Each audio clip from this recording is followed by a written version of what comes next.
His great-granddad borrowed $400 from heavyweight champ Jack Dempsey way back in the 1930s. With that $400, Bobby Joe Manziel dug for oil and dude struck it rich. After he discovered his first oil field, dude went on to find 8 more, and this earned him millions and millions of dollars every single year. The money stayed in the family all this time, and that's the foundation that Johnny Manziel was born into. I ain't really feeling that. Let's start again.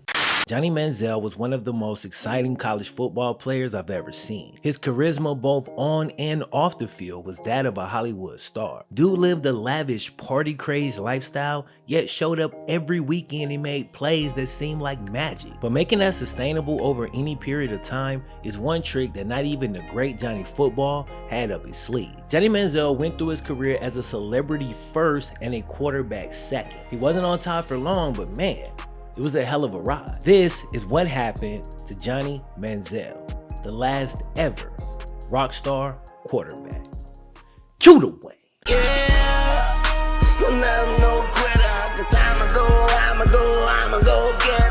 Alright, before we jump in, it's time to thank today's video sponsor, CuriosityStream. CuriosityStream is a subscription-based streaming service that offers literally thousands of documentaries and non-fiction titles.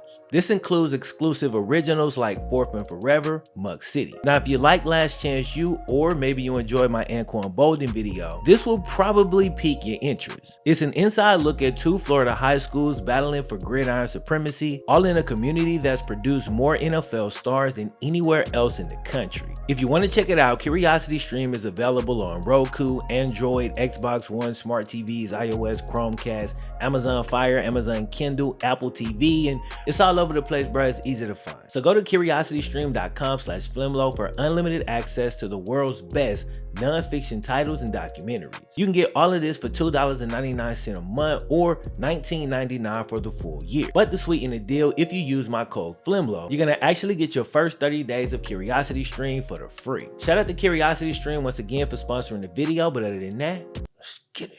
While it takes some people years to discover their true talents, it only took Johnny Manziel a couple, literally.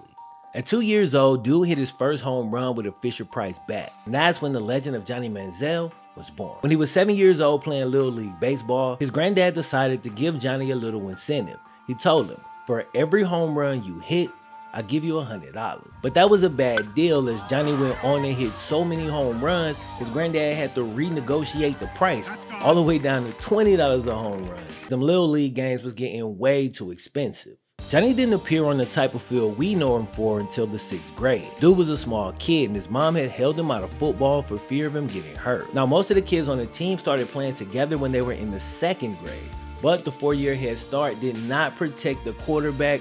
Johnny went out there, took the man's spot, and they went from passing the ball 5 times a game to like 30. But high school wasn't quite as easy. At Tybee High School in Kerrville, Texas, Johnny played wide receiver as a freshman and part-time QB as a sophomore. He didn't fully take over the QB role until his junior year.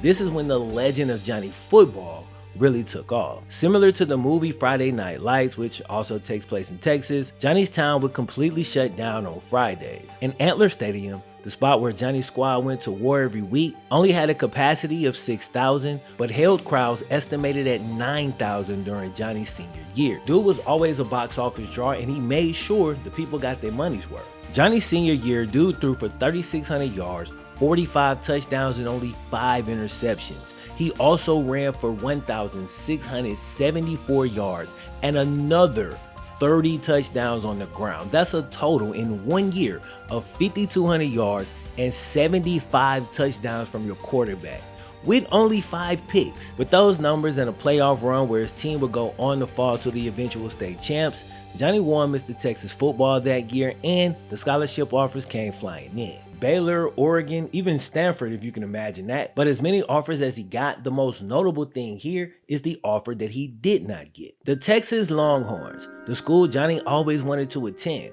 chose not to recruit Mr. Texas Football. There's even rumors out there that say they wanted him to play DB and not quarterback. Either way, this was a massive oversight by Texas, and it was one that would come back to bite them. Someone in Johnny's camp said Texas didn't recruit him because they already had their lineage picked out.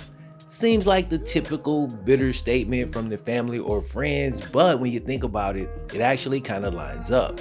Colt McCoy is one of the best quarterbacks Texas has ever seen, and 1 year before Johnny came out, Colt's little brother, Case McCoy, followed in his big bro's footsteps and went to Texas. It is very possible that Texas decided to overlook Johnny because they figured they already had their guy. And this is only speculation, we definitely can't prove this and they'll never admit it at this point, but if that is the reason that they didn't recruit Johnny, it only adds to what was already a massive mistake. So Case didn't go on to have the same success at Texas that his big brother had. That's fine, no shame in that. You still played D1 college quarterback, that's commendable. But when you compare his college career to Johnny Manziel's, it really doesn't hold up. Johnny would go on to throw for more yards and touchdowns in each of his individual college seasons than Case would in his entire career collectively. And when it came to gaining yards on the ground, Johnny outperformed Case's entire career in each and every game he ever played for Texas A&M. That's nuts. Let's thank hindsight for these revelations and moving on. Johnny originally committed to Oregon, which actually makes a ton of sense. But he ultimately decided to attend Texas A&M in part due to the fact that he had a good relationship with A&M's quarterback coach. By the time dude touched down, the Johnny football legend was already massive. But most people thought of it as just that. A legend, you know? They didn't think for a second he'd actually be able to live up to it. Unfortunately for Johnny, he didn't get to prove himself right off the bat, as during practices, he was stuck on the team's second practice field most of the time, basically the part of the kingdom where the light doesn't touch, the field where the head coach never seems to look. But Johnny wowed the assistant coaches over there, and they would literally go begging the head coach to take a look at this film because they had something special in their hand. Regardless, Johnny had to wait his turn in downtime, something he doesn't handle well. So in 2011, he redshirted. By 2012, he was wearing a different color shirt. He got arrested. So one night, Johnny was leaving the club with one of his friends from high school, cat named Brent. They was both drunk, and the story goes, Brent yells a racial slur at a man leaving the bar. The cat leaving the bar felt some type of way and approached Brent, prepared to give him the smoke that he was apparently looking for. Johnny tried to stand between the two men and apologize for his friend, but the dude who got disrespected wasn't trying to hear all that. He started swinging. The fight landed Johnny in jail, and his dad left him in there for the night, but he ended up getting him out the next day. Now this Brent cat got close to Johnny's family after his parents unfortunately passed away. According to my research, Brent's parents were unfortunately addicts, and Brent is thought by many to be the catalyst for Johnny's drug use. None of us can say for sure, we don't really know, but at the very least, dude was a yes man and an enabler. Check out this quote from dude in the interview he did. Johnny doesn't have a drug problem. He has a having fun problem. I think I know him better than anyone. He'll be fine, believe me. Dude really thought this shit was a game, and while it wouldn't come back to bite Johnny right in that moment, eventually reality would catch up to him. Now, it didn't take long for Johnny to regain the trust of his coach and teammates after his arrest, because by the time the fall rolled around, the redshirt freshman was named the starting quarterback for Texas A&M. Now, the Aggies were expected to have a little bit of a rough season with their new freshman QB, but they actually went on to have their best season in over a decade, and Johnny was thrust to the forefront of college football. That season, dude led his team to an 11-2 record, including a win over #1 ranked Alabama. Johnny shined in that game. His offense gained 418 total yards. Johnny accounted for 345 of those. This was really the game that put him on the map and let people know dude was for real. If he could do this against Nick Saban in Alabama, the belief was he could do it against anyone. They ended up finishing their season with a blowout victory over Oklahoma in the Cotton Bowl. So Texas A&M's season was over, but the Johnny football show, it was year-round. The very next day, Johnny tweeted a photo holding a handful of money captioned "Casino Ballin'." The reaction was exactly what you'd expect. The team's success, mixed with Johnny's brash style on and off the field, shot him into college football superstardom. And dude became one of, if not the biggest college football celebrity we've ever seen. And I say that because Johnny really leaned into it way more than stars like Reggie Bush. Reggie was huge, but Johnny embraced social media and seemed to love the attention. His tendency to get into trouble and his unpredictable behavior only added fuel to the flame. And while these definitely aren't ideal ingredients for having a long, fruitful career, this is probably the opposite of what you should do. It will make you hella famous. really fast. At the end of his redshirt season, Johnny's 5,116 total yards gave him the highest total of any SEC freshman by a landslide, and it was the second most by any player of any classification all time. Johnny went on to become the first ever freshman in the history of college football to win the coveted Heisman Trophy award. In 1 year, dude had built something most players could only dream of. But from the outside looking in, it seemed like Johnny spent the rest of his career trying to tear it all down. The following offseason, 2013, Johnny showed up late to the Manning passing camp on the first day. He got a warning. Next day, this dude shows up late again. Like, do you know where you at, bruh? It's the Manning camp. They know every single person in the NFL. This is the worst possible place to have an impression like this. But it actually gets worse. Day 3 was the first day Johnny did not show up late. He didn't show up at all. This is why Johnny was never realistically gonna be a successful NFL quarterback. Dude loved to play ball, but he also loved his freedom. He loved to party, he loved to drink, he loved to have what he called fun. Dude was born into a rich family and had this type of freedom his entire life. He wasn't gonna become an adult and all of a sudden give up all of these freedoms. He just wasn't gonna do it. Now, I wanna be clear, enjoying your freedoms is not something that is inherently bad. I personally enjoy my freedom so much that I couldn't work for anybody else and had to figure out a way to work for myself. So it's not necessarily a criticism, just an observation. The job of NFL quarterback comes in near the top of the list in damn near every desirable category, like the pay and the prestige. But one category it's severely lacking in is freedom. An NFL quarterback is expected to behave a certain way, and we're talking both on and off the field. We all know this. And I know we all just saw Tom Brady turning back bottles at a parade, but it literally took the man 7 Super Bowls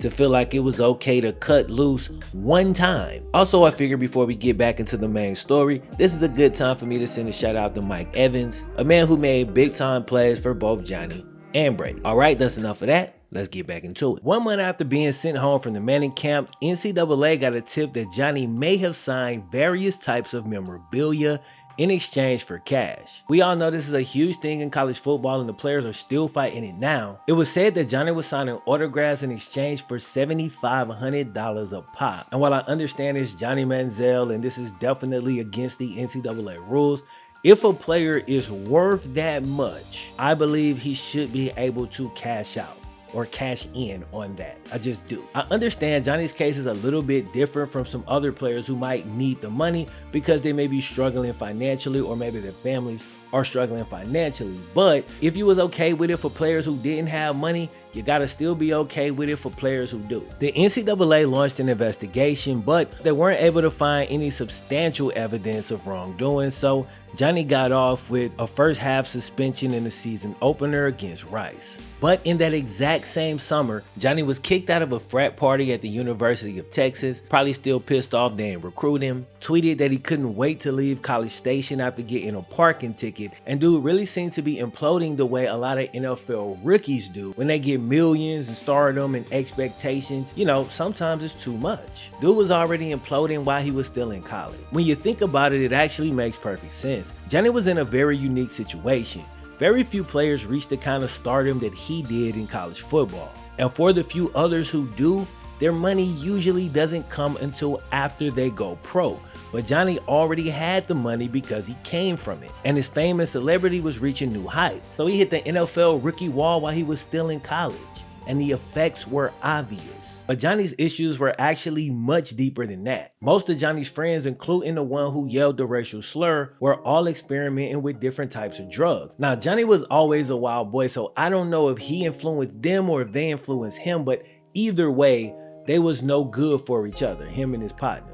And it's funny because one of the articles I read said Johnny actually did have one good friend in this circle. This was a cat named Fitch, who was often made out as a bad guy in the group because he'll be doing wild stuff like thinking of Johnny's future, you know what I'm saying, annoying stuff like that. One night, Fitch made an impassioned speech trying to get Johnny to stop the drug use. He saw it was getting out of control and knew Johnny couldn't operate like this for long. And it's funny because that night, Johnny seemed to come to his senses. He ended up agreeing with Fitch, and logically, he knew dude was right, but this is the scary part.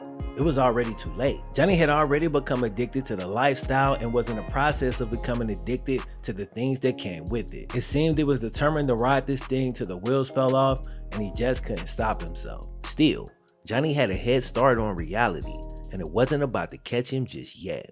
Johnny played one more season at Texas A&M where he threw for 4,100 yards, 31 touchdowns, and 13 picks. His rushing numbers were down from the previous year, but still very good for a quarterback, 759 yards and 9 touchdowns. That season, he once again shined against Alabama with 464 passing yards, 5 touchdowns, and 98 rushing yards to go with it. Dude used to go nuts against Alabama.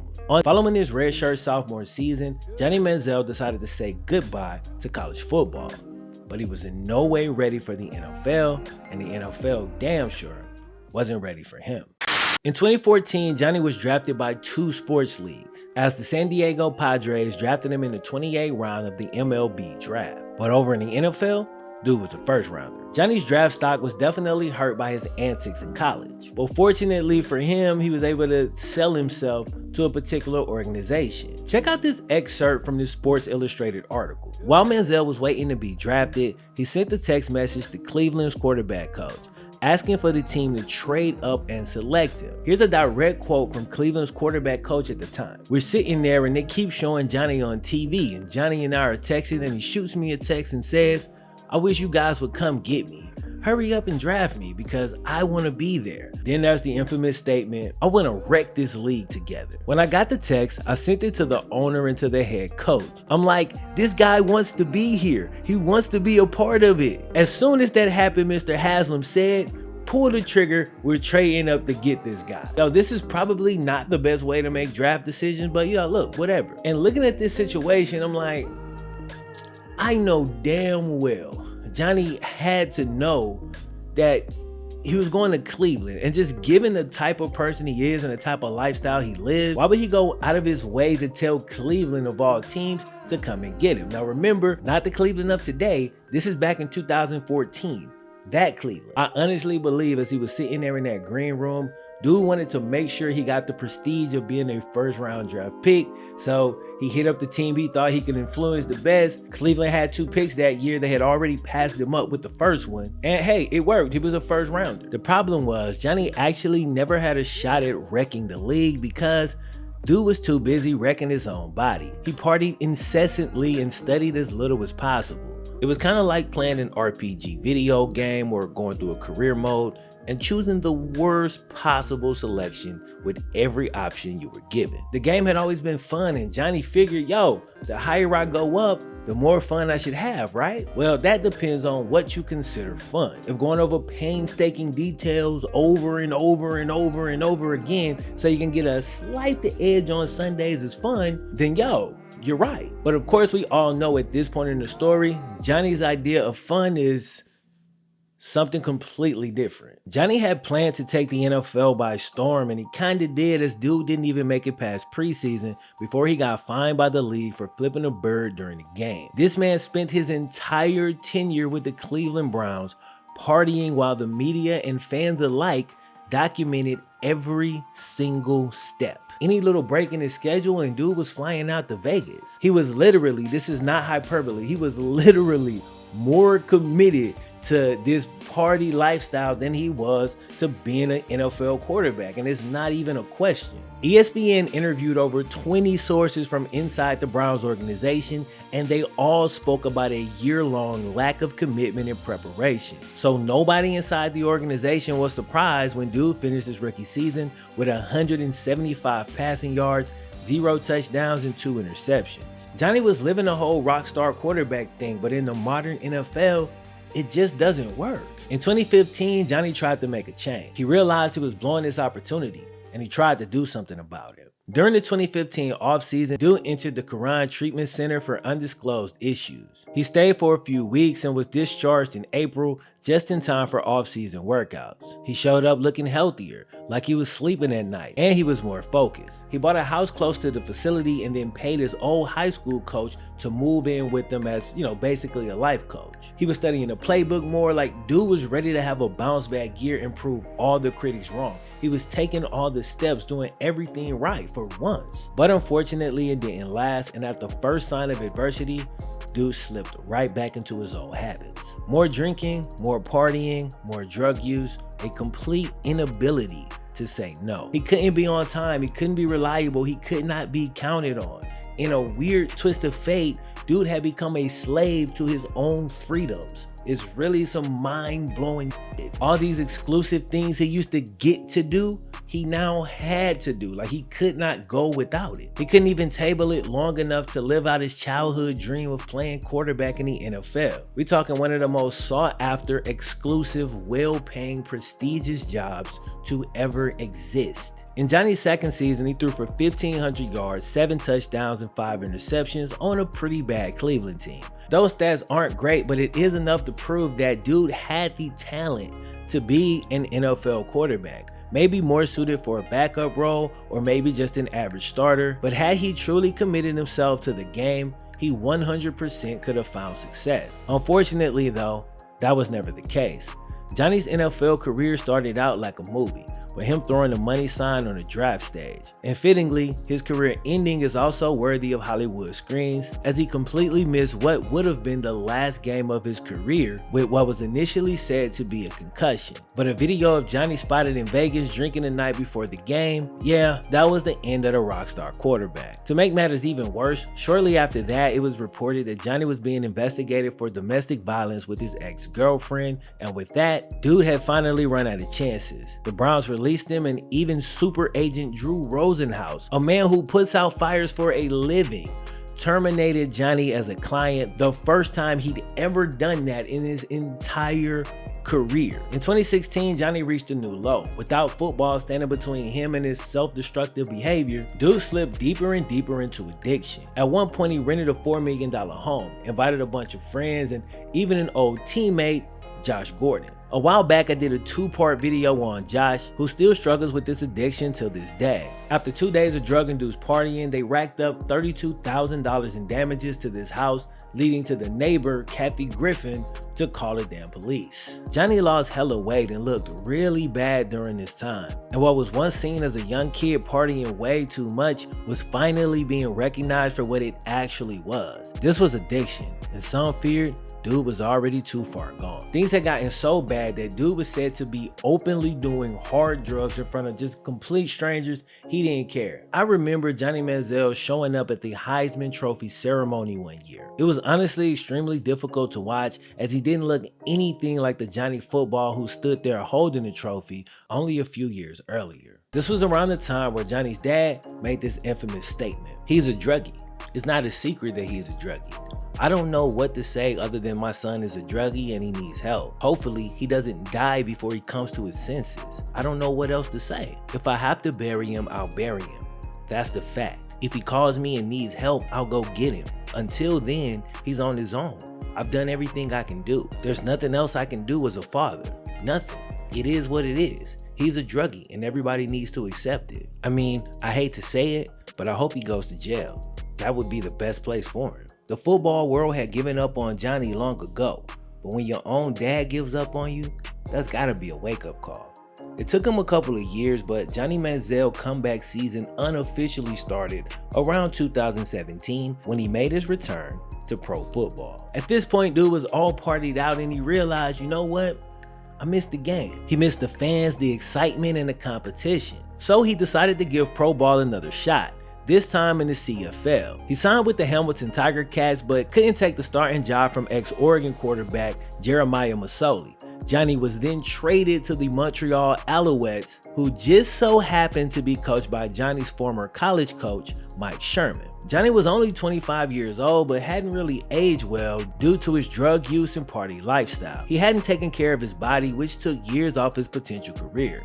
He wasn't as fast and he didn't have the same burst that he had back in the Heisman Trophy days. When athletes get older, they obviously start to lose their athleticism, but a lot of guys are able to make up for that loss by using the experience and knowledge of the game that they've amassed over the years. But because Johnny had only relied on his talent and hadn't worked to get better in other aspects of the game, once his athleticism decreased, dude quickly became a shell of his former self. He eventually got his shot in the CFL, and you'd think he'd fare better than he did in the NFL, but not exactly. Believe it or not, his numbers were actually worse than his 2015 season with the Browns. 1,300 yards, 5 touchdowns, and 7 picks, which is the inverse of his 2015 numbers. I remember covering these games here on the channel, and Johnny would definitely flash from time to time. You can see fragments of what he used to have at Texas A&M. But remember when I said these types of plays always seem to work out for players like Johnny until they don't?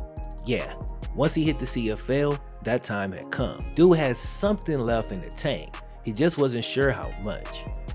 We usually equate journeyman quarterbacks with guys who bounce around the NFL, but forget bouncing team to team.